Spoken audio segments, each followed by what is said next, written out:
Je suis né en 1957 à Berne. J'ai grandi à Davos, en Suisse alémanique. J'ai fait mes études à Zurich à la Kunstgewerbeschule. Et ensuite, je suis venu à Paris. Je suis venu à Paris en 1983 et c'est là où j'ai développé mon travail d'artiste. D'abord totalement dans l'isolation et après avec les compagnons, les gens que j'ai rencontrés et grâce à eux souvent où j'ai pu développer mon travail. Et donc ça fait maintenant plus que 25 ans que je suis à Paris, où je travaille. Je suis actuellement à Aubervilliers, où j'ai un atelier et je loge aussi.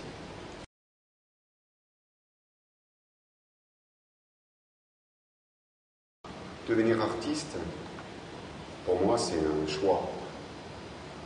C'est pas quelque chose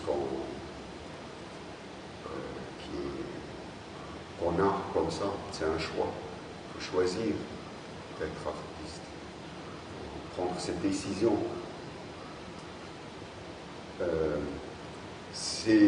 Par contre, je pense, c'est un peu toujours pareil, c'est-à-dire qu'on est petit, je pense, tous les enfants, on aime dessiner, on aime peindre.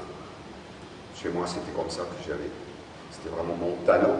Hein. C'était vraiment là où j'étais fort, c'était ma force. Pourtant, dans ma famille, l'art ne jouait pas de rôle. Je ne savais pas ce que c'était un artiste, moi. J'étais complètement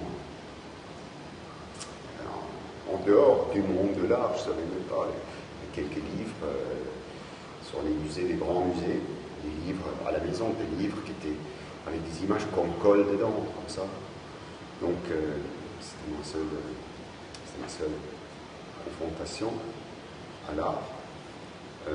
Donc, c'est un long chemin que j'ai dû moi-même mener tout seul, en confrontant toujours ces envies et ces désirs de donner forme aux choses que j'avais moi-même, qui venaient de moi. Et pourtant, pour décider d'être un artiste et donc prendre la responsabilité soi-même sur ce que je fais, et que même si ça ne marchait pas, même si c'était un échec, que j'étais un artiste, ça, c'était une décision que j'ai prise très tard, en fait, je crois, vers 30 ans, 32 ans, comme ça, à Paris. C'est un cheminement qui était long et qui était important en même temps. J'avais donc ce talent de dessiner, de peindre, d'exprimer avec des formes. Donc je voulais faire quelque chose avec ça, quelque part, avec mon talent, soi-disant. Et c'est là où après, j'ai d'abord tout simplement appris la typographie, parce que je pensais que c'était quelque chose où je pouvais utiliser mon talent. Moi, ça m'a frustré, mais je l'ai fait pendant 4 ans, je l'ai appris. Je suis typographe, diplômé, typographe, en plomb à l'époque. Et donc, par contre, j'étais frustré parce que je trouvais toujours mon désir de donner forme était frustré. Après, j'ai dit, mais il faut aller plus loin, et donc j'ai fait cette Kunstgewerbeschule à Zurich, qui est en fait une école, un peu une école dégénérée de l'idée de Bauhaus. Ça veut dire qu'il n'y avait pas, à l'époque, là, il n'y avait pas des classes de l'art libres. Tout était appliqué, la photographie, le graphisme, le dessin, l'architecture intérieure, la mode, etc. Et donc là, j'ai choisi le graphisme. Et j'ai fait ça pendant 5 ans. Et donc pendant 5 ans, j'avais fait cette école, mais le diplôme de graphiste, je suis sorti. Et en fait, c'était très important parce que c'est là où, la première fois dans ma vie, j'ai vraiment, moi, rencontré les autres artistes, des jeunes, de mon âge, ou des gens qui savaient déjà qu'ils voulaient être artistes. Et c'est là aussi j'ai rencontré j'ai vu des expositions, j'étais dans le musée, mais j'ai toujours, moi, pour moi, c'était clair, moi je voulais être graphiste, je ne voulais pas être artiste. Et c'est que, après que j'ai quitté l'école, où j'ai venu à Paris d'ailleurs, juste après l'école, je suis venu à Paris. Et je suis venu à Paris parce qu'il y avait la possibilité de faire un stage, ou je ne sais pas comment on appelle ça, parce que moi je suis invité d'intégrer le collectif Crapus communiste à l'époque, et qui était à Aubervilliers d'ailleurs, par hasard. Moi j'ai voulu faire du graphisme, je l'appelais naïvement, je pense, mais non, de moi-même, du graphisme de moi-même. Et donc, c'était pas possible, en fait, avec les Crapus. Parce que eux, même si je partageais leur opinion, en fait, eux, ils s'étaient structurés comme une agence de culte, presque. Et donc, c'était un clash comme ça. Et donc, c'est pour ça que je restais une demi-journée chez eux, hein, je veux dire. Mais bon, c'est lié d'amitié, parce qu'ils s'étaient intéressés à ma démarche, que j'ai appelée du graphisme de moi-même, c'est-à-dire sans commanditaire, faire quelque chose avec ce que j'aimais faire, des collages, des collages, des constructions typographiques, des dessins, des photos intégrées, etc. Et donc, c'était après, j'étais seul, j'étais isolé en fait avec ma volonté, et en même temps, c'est grâce à Crapus que pendant les premières années à Paris, j'ai pu survivre. Parce qu'ils m'ont donné des petits boulots, je ne voulais pas le faire, comme ça que j'ai pu faire freelance. Et c'est là où, effectivement, je me suis dit, mais qu'est-ce que je peux faire? Mais non, travailler, quoi, faire mon travail à moi. Hein. Et donc, j'ai commencé de faire des collages, des petits collages comme ça, dans les cahiers. J'ai essayé de commencer à travailler dans les cahiers, comme ça. Toujours avec cette idée encore que ce n'était pas de l'art, hein. C'était du graphisme de moi-même. Et revenir un peu à la question, c'est le processus de refus d'être un artiste, et puis en fait, c'est comme une sorte, c'était pas du tout lié à une sorte de confiance, ou lié à une sorte que je ne savais pas faire, ou que j'avais peur, c'était plutôt une décision politique que je ne voulais pas affronter avant, question de responsabilité. Et c'est pendant quelques années, hein, je crois que ça a duré 8 ans, où j'étais un peu isolé, perdu à Paris. Je faisais mes petits cahiers comme ça. Et c'est donc au moment donné où j'ai décidé maintenant, ça y est, je suis un artiste, et dorénavant, tout ce que je fais, je veux qu'on le mesure comme une œuvre d'art, comme toutes les autres œuvres d'art que je trouve magnifiques, et que à partir de ce moment-là, que tout n'était pas facile, mais tout était clair pour moi. Et que je me suis dit, il faut que je me mesure avec tout ce que j'ai aimé faire et tout ce que j'avais quelque part imprimé en moi pour l'exprimer en dehors de quelque chose appliqué ou qu'on pourra appeler du graphisme ou autre chose.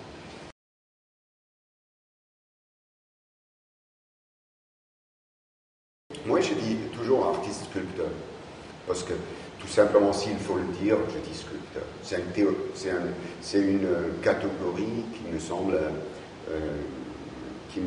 la plus... À la fois, moi, ce que j'aime bien, c'est les gens comprennent. Tout le monde sait ce que c'est un sculpteur. Hein. Peut-être on pense un sculpteur en béton ou au marbre et tout ça.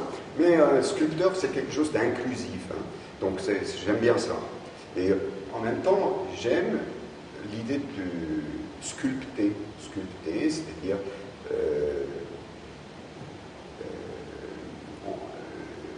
travailler avec les mains, à travailler avec des différentes strates, différentes informations. J'aime l'idée que, par exemple, un philosophe sculpte des concepts, comme moi, je sculpte des collages hein, dans la troisième dimension. Donc j'aime bien cette idée de sculpture. C'est important, c'est une des encres de mon travail. Oui, que d'ailleurs c'est presque anachronique, parce qu'on travaille toujours presque fait main, hein, si ce n'est pas fait par moi-même, avec des assistants, avec de l'aide, mais c'est toujours fait main. J'aime ça, je trouve là-dedans, il y a deux choses qui m'intéressent. D'abord, que ce n'est pas intimidant pour celui-là qui regarde. Et j'aime bien aussi que là, il y a l'importance qu'on met au travail, tout simplement.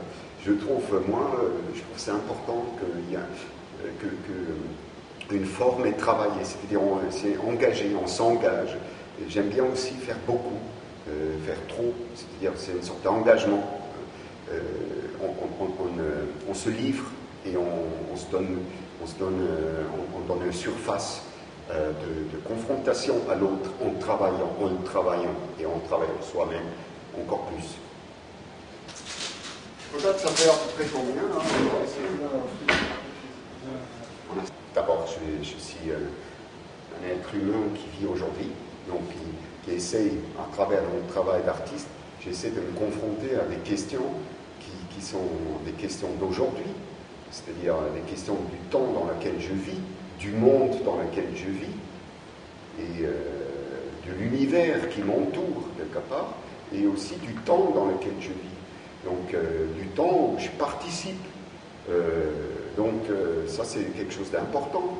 Si je suis artiste, c'est pour utiliser mon travail comme un outil, de me confronter au monde dans lequel je vis. Je veux que mon travail ait toujours quelque part donne toujours forme à ça, c'est-à-dire qu'il y a toujours une ouverture par rapport au monde, ou peut-être un lien au monde, ou justement de nouveau une forme de confrontation par rapport directement au monde. Ça me semble important. Pour moi, l'art, c'est un outil de me confronter au monde. Donc, ça marche comme ça. Donc, je vois des choses, je entends des choses, je le sens, je suis,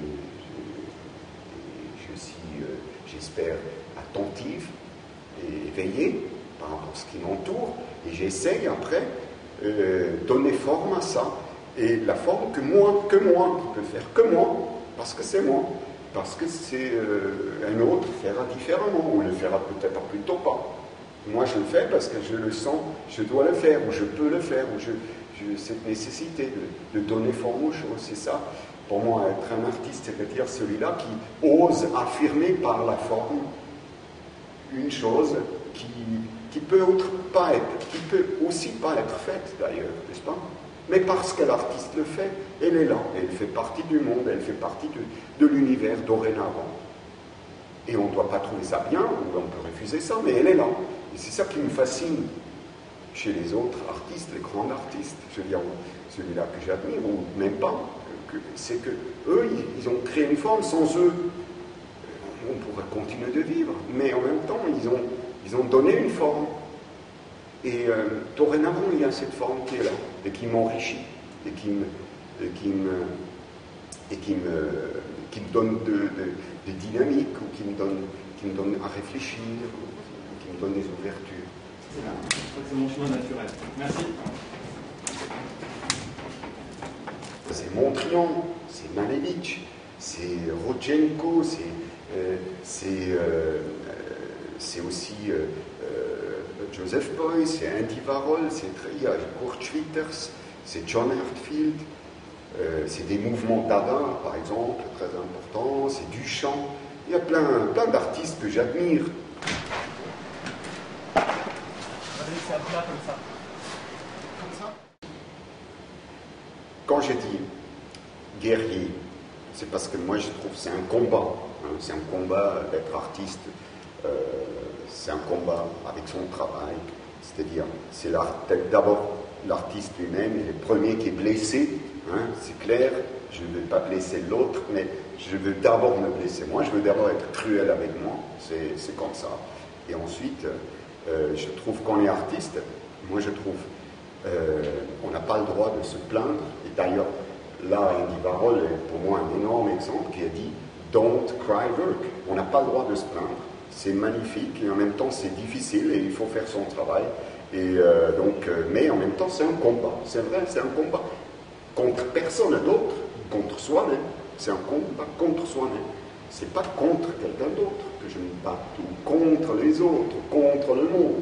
C'est contre moi-même, c'est-à-dire, et c'est d'ailleurs, peut-être on reviendra, ce travail que j'essaie de faire aussi ici, il y a ça dedans.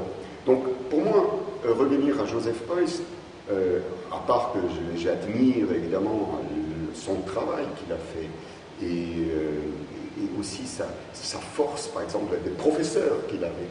C'était pour moi le plus merveilleux professeur. Et ça se voit, par exemple, dans tous les élèves qu'il avait. Il s'en fait, ou souvent, beaucoup de ses élèves, c'était devenus des merveilleux artistes, mais jamais quelqu'un n'a fait comme lui son travail. Palermo, par exemple, Knöbel, Immendorf, etc. Il a dit quelque chose qui pour moi, était très important, qui est souvent mal compris, il a dit chaque être humain est un artiste. Et cette grande phrase, jeder ist ein Künstler, en allemand, c'est quelque chose de très important, et il ne faut pas comprendre que chacun peut faire la peinture, ou chacun peut faire la sculpture, ou faire autre chose. C'est que chacun est d'abord unique, quelque part, et avec son travail, ou avec son activité, il s'agit de lui d'accepter la force créatrice à l'intérieur de son activité, égale à un artiste ou à quelqu'un d'autre. Et ça, je trouve ça merveilleux, cette idée, et cette pensée, cette confiance, quelque part, à l'être humain, qui peut lui-même développer cette créativité. Et dans chaque activité, c'est ça qui est important, cette créativité de voir. Et c'est pas parce que quelqu'un est mécanicien, il n'est pas créatif, ou il ne peut pas lui-même, comment on appelle, épanouir. Donc ça, je trouve ça très important, Joseph Beuys. Il a aussi travaillé sur le concept de la sculpture sociale. Ça, c'est quelque chose de très important aussi, que je trouve qui n'a jamais quelqu'un fait auparavant. C'est-à-dire que déjà, l'autre ou les autres sont très importants, et c'est pas seulement l'œuvre, l'objet, mais les autres, la relation qui crée, la discussion autour, l'engagement, même avec des échecs, par exemple son engagement politique.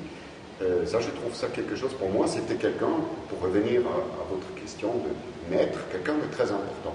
Mais il y a un autre, c'est Andy Warhol, qu'on pourrait dire, bon, il est très éloigné, mais non, pour moi, ce que j'adore chez Andy Warhol, c'est que lui, quelque part, ce que j'ai cru apprendre ou comprendre, qu'il était quelque part d'accord avec la société, le monde dans lequel il vivait. Il était d'accord avec, et il travaillait avec. C'est-à-dire que lui, quelque part, comme artiste, il m'a montré, il ne faut pas être contre, il ne faut pas être pour, il faut être avec. Il faut quelque part comprendre et être avec. Et c'est là où s'ouvre, pour moi, comme un nouveau axe ou un nouvel champ. Et Andy Warhol l'a, pour moi, développé, il a dynamisé. Et c'est là où moi je trouve Andy Warhol est très important, avec toute sa production, avec toute sa manière d'être, parce qu'il a, pour moi, il a aussi, et ça c'est il a quelque part, pour moi, il avait une vraie relation avec le temps dans lequel il vivait, et ça se voyait dans son travail. Il y a évidemment une petite chose qui m'importe quand même, c'est que lui, il ne s'est jamais trahi. Par exemple, Andy Warhol, il était lui dessinateur industriel, et en fait, aussi assez tard, il a commencé de faire de l'art, et il n'a jamais trahi, il a toujours fait la même chose, quelque part plus grande, maintenant en sérigraphie, en multiple, mais il n'a pas commencé de peindre, par exemple, il n'a pas commencé de faire des statuettes en bronze.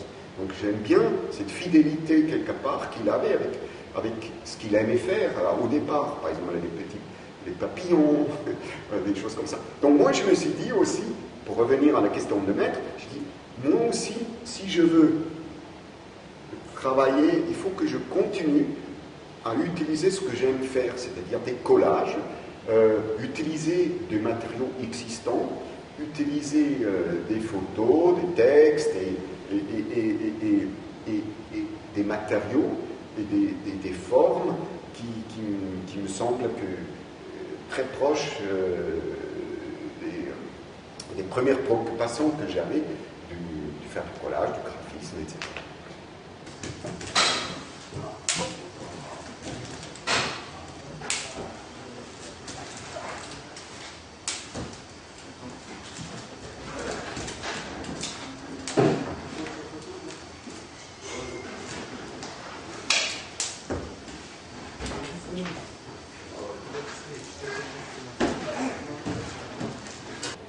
Pour garder cette fidélité à ce qui était propre à moi, ou ce qui est toujours propre à moi, pour moi c'est la deuxième dimension, hein, le collage. Moi j'aime le collage. Le collage, d'abord, pourquoi le collage? Le collage d'abord parce que tout le monde a fait un collage. Tout le monde a fait dans sa vie un collage. J'aime bien le collage aussi parce que souvent c'est pas très professionnel, on ne prend ça pas trop au sérieux, on arrête vite avec ça parce que c'est trop facile de faire un collage. Et aussi un collage quelque part, par contre, je trouve c'est ça, moi je vois le monde comme ça, comme un collage en deuxième dimension. Les choses qui n'ont rien à voir ensemble se touchent, se confrontent. Je vois le monde comme ça. Donc moi je veux rester avec ça, la deuxième dimension. Donc la technique quelque part, moi la technique c'est que des choses qui se confrontent dans mon cerveau, hein, comme ça, comme un plan, plutôt comme un plan, j'aimerais les transmettre dans la troisième dimension. Mais je pars toujours de cette idée dédimensionnelle dans la troisième dimension. Et quand je dis troisième dimension, c'est justement pas pour faire un volume, c'est pas le volume qui m'intéresse, c'est pas la distance entre les choses, il n'y a pas dynamique qui est créée, mais de le transmettre dans la troisième dimension. C'est ça la technique. Le collage, la deuxième dimension, moi, mon travail d'artiste, c'est le mettre dans la troisième dimension, lui donner cette corde. C'est ça la technique. Ensuite, les matériaux, comme j'ai dit, les matériaux, je veux que tout le monde, tout de suite, reconnaisse mes matériaux. Je hais personnellement quand il y a un doute sur comment c'est fait ou qu'est-ce que c'est. Non, je veux toujours qu'on sait tout de suite. Ça c'est une photocopie, ça c'est du scotch, ça c'est du bois, c'est important pour moi. Pourquoi? Je trouve c'est inclusif, c'est-à-dire que l'autre, il est déjà inclus quelque part, parce que lui-même peut-être, il utilise les mêmes matériaux ou d'autres matériaux pour faire autre chose. J'aime ces matériaux qui sont des matériaux quotidiens. Donc chaque matériel doit répondre à ces critères. Voilà. Et en plus, il y a 2 crochets déjà, quoi. Tu vois, là, comme ça. D'accord. N'importe comment, hein, vous pouvez tourner comme vous voulez. Mais là, il y a 2 crochets déjà. Et ça tient par là. Ok, on peut les accrocher. Comme ça. Ok. Ok, ouais. D'accord. Ouais. Vous voulez que je reste? Non.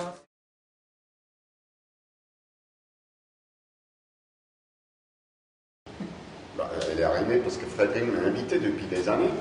Depuis 2002, je crois, non? Oui, ça fait 4 ans. Ouais, 4 ans. Donc, et d'ailleurs, moi j'étais tout de suite d'accord. Maintenant, c'est aujourd'hui, on est en 2006, et donc je fais le travail qui, pour moi, maintenant, actuellement, me semble le plus urgent de le faire. Donc, c'est un travail actuel, tous les éléments, tous les travaux, il y en a une série de travaux sont nouveaux, sont faits pour cette exposition. Moi, effectivement, je n'ai jamais fait des travaux, même si des gens pensent ça, in situ. Mon travail n'est pas un travail in situ, mon travail est un travail qui peut être partout, mais qui aussi s'adapte au lieu ou à la dimension, à l'architecture du lieu existant. Et donc, après, évidemment, quand je suis venu voir le lieu ici, le Creux de l'Enfer, et je le savais aussi déjà par les images, les catalogues, les images que je voyais dans les magazines, les artistes qui ont intervenu au Creux de l'Enfer, je savais la charge, l'extraordinaire endroit que c'est, le creux de l'enfer. Et donc, ça, c'était pas quelque chose d'anodin. Et en même temps, je voulais clairement pas faire un travail par rapport au lieu, hein, le creux de l'enfer. En fait, il y a quand même l'élément que je pouvais lier. C'était le minéral. En fait, ça commençait avec ça, les minéraux parce que j'avais déjà fait quand même, il y a quelques années, j'avais déjà fait une fois des stalagmites avec du papier aluminium, comme ça. Et j'ai fait des grottes, par exemple. Je m'intéresse à ça. Pas parce que je suis archéologue ou spéologue. Je m'intéresse à la grotte parce que c'est un espace non architectonique, comme ça. Donc, là... oui, Avignon, c'est le rocher de Leuze. Oui. Donc il y avait le Philosophical Stone en Avignon, comme ça. Et moi-même, qui viens en fait quand même de régions rocheuses, hein, des montagnes, donc je trouvais, peut-être c'était le moment ou l'endroit aussi où je trouvais ces éléments, la roche, la pierre, pas en tant que seulement élément naturel, mais aussi l'homme qui bâtit avec des pierres, qui se protège, qui combat, qui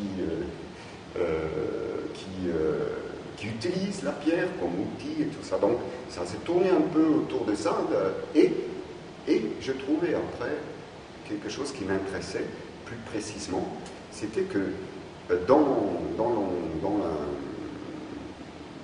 la géologie, il y a un terme qui s'appelle concrétion, hein, donc comme cette exposition, mais qui est aussi partagé dans la médecine, où il y a aussi des concrétions, et je me suis dit, ça c'est peut-être l'ancrage avec ce travail spécifique, avec le creux de l'enfer. Ou le creux de l'enfer, pour moi, est l'endroit ici, et l'invitation de Frédéric, et quelque part le déclencheur, ou peut-être le background, ou l'influence, mais ce n'est pas spécifique pour moi, mais ça a permis que je puisse lui donner forme à ce travail, concrétion, qui est en fait un durcissement naturel, un durcissement des pierres ou un durcissement médical, des choses qui se durcissent. Moi, je l'ai voulu après, ce travail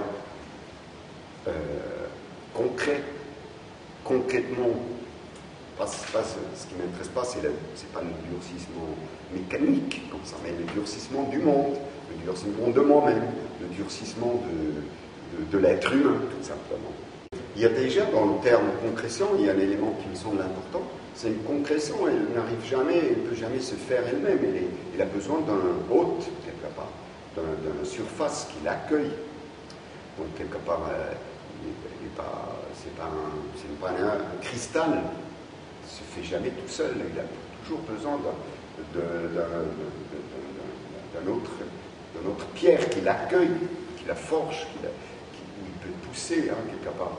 Et c'est ça qui m'intéresse dans le terme concrétion, et c'est là où je trouvais aussi que, à travers des différents éléments que j'essaye de faire, qu'on comprend, d'accord, évidemment, on a l'impression que c'est quelque chose qui est sous son contrôle, comme ça, mais elle vient aussi d'une détermination universelle, de quelque chose qui est universel, qui n'est pas... Moi, je lui donne cette forme-là, mais en fait, cette forme-là, pour revenir un peu à la question de motivation ou de mission d'artiste, elle vient du monde. Et toutes ces formes viennent du monde. C'est pour ça que, par exemple, il n'y a pas seulement les vis et les clous qui rentrent, mais aussi les outgrows qui sortent et qui poussent. Je fais un choix de 20 séries ou travaux. C'est-à-dire, des fois, il y a des séries des travaux. Par exemple, les outgrows, c'est une série parce qu'il y en a 84 outgrows comme ça, mais ils sont 20 très clairement définis, qui ont des fois avec des outgrows, c'est justement, j'appelle outgrows les formes qui sortent, et après avec des clous, des vis, ils ont avec des images de blessures, tout ça est lié, mais je voulais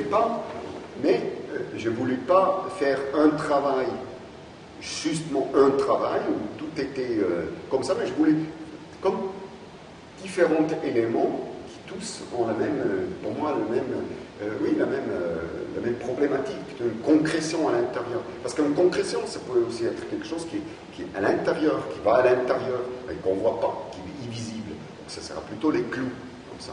Et les outgrows, c'est plutôt quelque chose qui pousse. Donc je pensais, pourtant, moi il me semble, tous les éléments sont assez simples. Hein.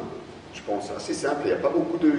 Il y a 2-3 éléments qui interviennent. Le scotch sur un outgrow, les clous dans les étagères, les swarms avec des images, donc c'est très simple, mais je voulais la complexité plutôt avec plusieurs éléments. C'est pour ça. Après, pourquoi c'est rempli? C'est rempli parce que tout simplement, j'ai tout voulu montrer.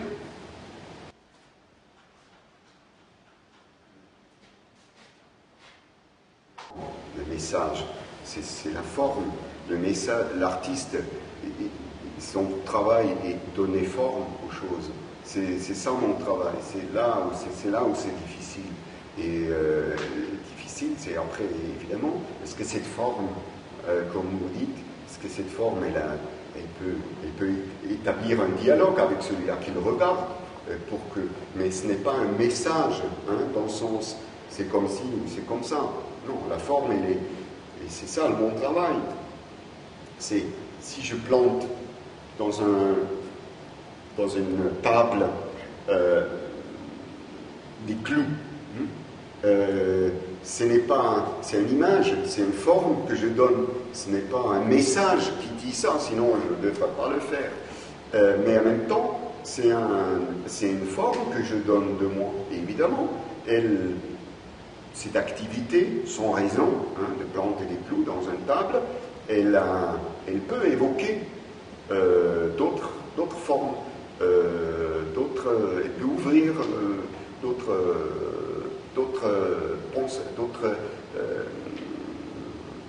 d'autres horizons. Moi, je trouve, c'est ça mon travail, c'est de faire confiance aux formes que je donne, que eux, ils établissent un dialogue avec celui-là qui vient. Et donc, c'est pour ça que je trouve c'est pas que c'est sans message, mais le message est dans le fond, dans chaque clou, dans chaque, par exemple, la table, la forme de la table. Hein. C'est quoi cette forme de la table? C'est une table qui ajoute à d'autres tables. C'est pas une table tout seul. Par exemple, on sait bien, avec cette table, on forme d'autres tables rondes, etc. Donc c'est important pour moi. La forme de la table, déjà le choix de la table est important. Parce qu'une table, normalement, on l'utilise pour autre chose. Et en même temps, là, il était utilisé pour planter des plumes.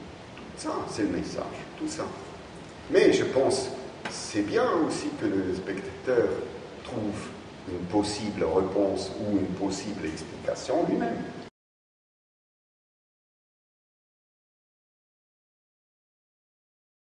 Bon, ça c'est très simple, parce que tu sais qu'on est artiste.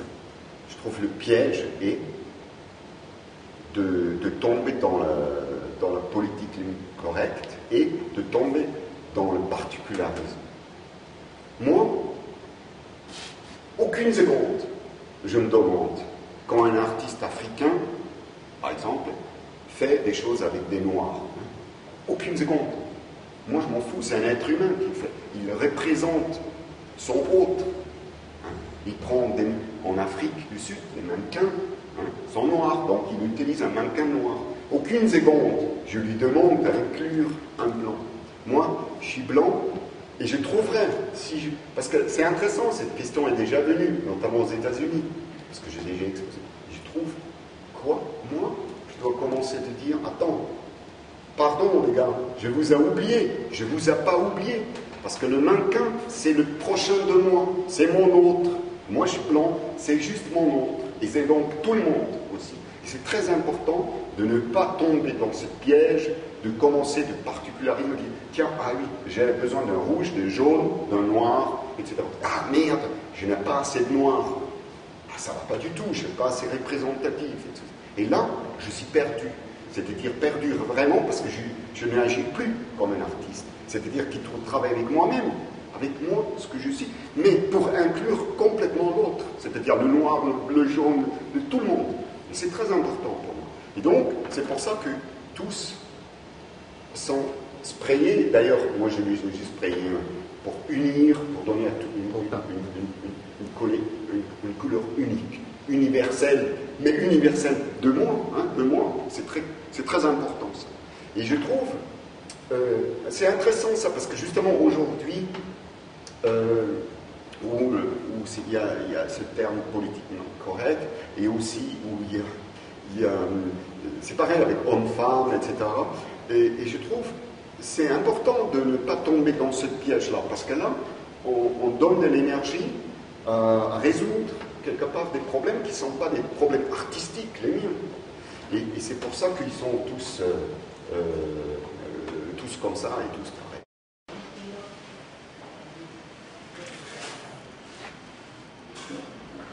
Il y en a 80 dans le même groupe, dans la même série, avec des outros. Parce que par exemple, les mannequins qui sont reliés avec le morceau de poids sur la tête ou qui sont dans la télé, eux, je ne les compte pas pour l'instant. Ou celui-là qui sont sur les tables, etc. Et je ne compte pas non plus les têtes avec des clous et des vis, ou celui-là avec des clous et des vis, les mannequins. Non, il y a à peu près 80 qui sont, 84 je crois en tout, qui sont avec des outros. En fait, pourquoi il faut qu'il y ait 80? D'abord, il y en a beaucoup pour à la fois dédramatiser et en même temps pour rendre ce qui se passe, comme tu dis, social, c'est-à-dire pas isolé.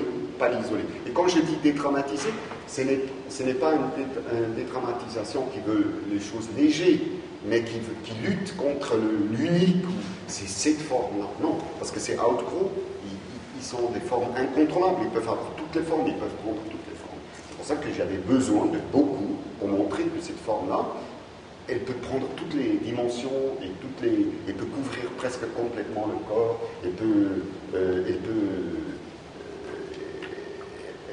être à gauche, elle peut être à droite, elle peut être sur la tête et sur le pied. C'est pour ça qu'il y avait besoin de beaucoup. J'avais envie de donner forme à cette chose incontrôlable qui pousse et qui pourtant fait corps après et qui donne une nouvelle forme. Donc c'est aussi une forme de collage avec donc un mannequin existant qu'on connaît, coller quelque chose d'autre qui devient ensemble une nouvelle forme. C'est quelque chose qui a donc besoin, c'est pour ça le thématique et concrétion qui a besoin d'un fond, d'un support qui la nourrisse, qui la fait pousser. C'est pas une maladie de société, si quelqu'un le dit, c'est à lui de l'assumer. Moi, je veux ce qui est incontrôlable, ce qui pousse par soi-même et qui ne se nourrit que de soi-même quelque part, comme un cancer, comme un problème, comme une maladie, mais aussi comme peut-être un trop de choses, de quelque chose, vous voyez, et qui ne trouve pas de forme. Et c'est pour ça que j'ai fait ces mannequins qui ne trouvent pas de forme dans le mannequin, qui est un mannequin normalement, oui, c'est parfait, n'est-ce pas, ou plus ou moins parfait. Ils ne sont pas déjà gros, eux.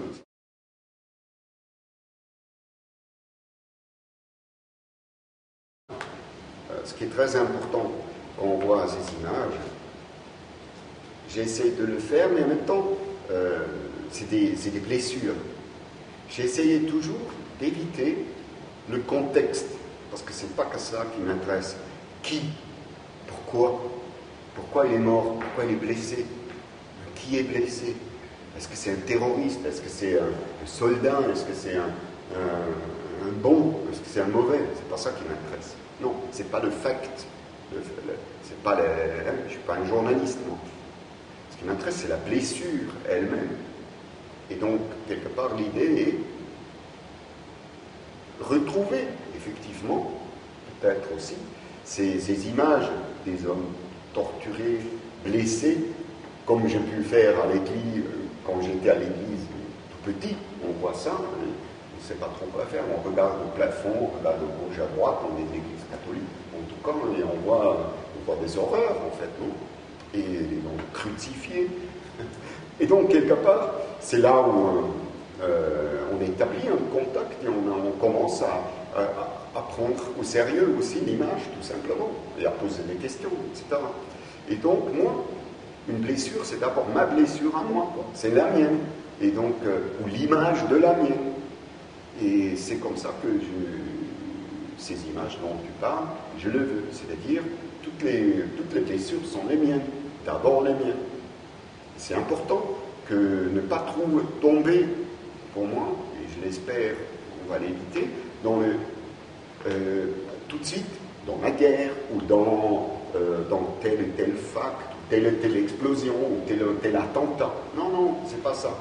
Et c'est pour ça que ces images jouent le rôle, pour moi, à la fois, ils sont une image, à la fois, ils sont des couleurs et des formes, et en même temps, au-delà de leur contenu journalistique, de faits, ils sont eux-mêmes, pour moi, une image du monde dans lequel on vit, parce qu'ils sont tous d'aujourd'hui, les images, et je trouve, et je ressens la nécessité de ne pas les évacuer, de les montrer, et de même agrandir, et de le multiplier.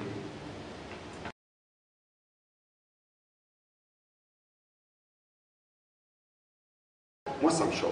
Quand les gens lisent, je ne peux pas voir ça. Je trouve ça incroyablement privilégié, un incroyable privilège que les gens se prennent pour ne pas voir ça. Parce qu'il y a tellement de gens au monde, je ne parle pas de la France, moi je parle plutôt au monde, qui doivent voir ça tous les jours. Ils veulent ou ils ne veulent pas. Ils doivent le voir. Et je trouve, et ils le voient en plus, ils le voient vraiment. Une petite parenthèse, surtout quand on fait de la guerre, parfois un spectacle de beauté. Hein. Je pense à ces premiers missiles qui sont balancés sur Bagdad la nuit, ça devient un beau spectacle dans la télévision. Alors, il faut voir les choses. Hein. D'ailleurs, il y a un vrai renversement depuis la première guerre en 1991, la guerre du Golfe, qui était une guerre virtuelle, n'est-ce pas? Complètement virtuelle. Nous, on n'a vu on n'a rien vu, n'est-ce pas? Aucun mort, et pourtant on sait qu'il y en avait. Il y en avait beaucoup. Et le 11 septembre, tout ça, tout s'est passé par là. Je ne veux pas le lier mon travail directement à ça, mais tout s'est passé par là. Ou aussi, le 11 septembre, on n'a pas vu des morts, on n'a pas vu. Hein. Peut-être on ne voyait pas, ou tout simplement on ne nous a pas montré. Il ne s'agit pas, moi je ne vais pas dire l'apologie qu'il faut absolument montrer ça, mais je veux dire, nous, moi il me semble, on nous manipule avec les informations, mais aussi les non-informations sur ça. Donc, j'essaye j'essaye tout simplement de faire mon travail, quelque part, qui me semble aussi celui-là qui montre ce que d'autres ne montrent pas, et aussi qu'il donne une forme que d'autres ne donnent pas. Et c'est vrai, quand tu disais tout à l'heure froide ou pas froide, je trouvais, c'est juste, moi je trouve il faut le regarder froidement dans le sens, ça fait partie c'est-à-dire plus objectivement, en fait, se libérer un petit peu de ses émotions pour mieux voir, mieux constater et mieux observer les choses et mieux réfléchir. Et ce que tu disais, c'était vraiment un de mes objectifs, en fait, la blessure de soi-même, de le prendre déjà par rapport à soi et déjà commencer un peu de ne pas toujours faire écran entre soi et les autres ou le monde. Et donc peut-être ça c'est une première étape importante pour être conscient qu'il n'y a qu'un monde et qu'on le partage tout, même si je vis ici en France France, même si je suis, moi, privilégié et tout ça, mais je partage quand même ce monde-là. C'est ça qui m'intéresse toujours, et c'est ça que j'aimerais aussi, avec ce travail, toucher. Une conscience du monde. Oui. Ah, là, il faut aller là-bas.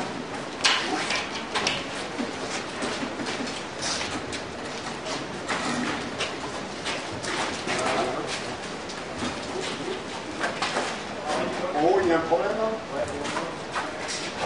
C'est pas moi, c'est quoi? Voilà.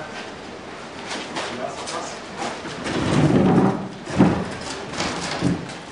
Et parallèle. Parallèle. Ok,